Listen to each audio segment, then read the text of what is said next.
to be or not to be? That is a question. Whether 'tis nobler in the mind to suffer the slings and arrows of outrageous fortune, or to take arms against the sea of troubles and by opposing end them,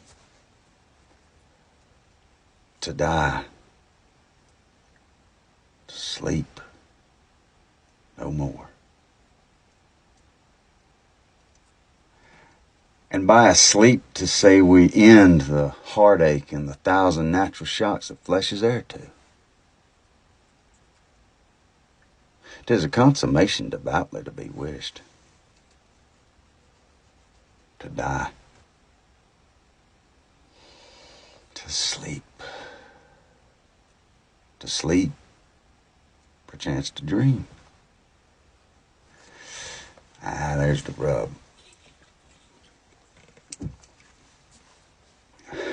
For in that sleep of death, what dreams may come when we have shuffled off this mortal coil must give us pause. There's the respect that makes calamity of so long life.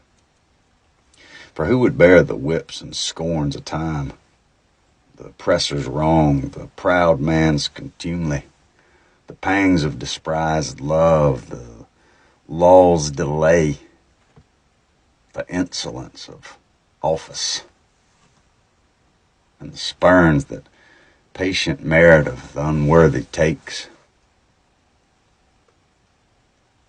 when he himself might his quietus make with a bare bodkin? Who would fardels bear to grunt and sweat under a weary life,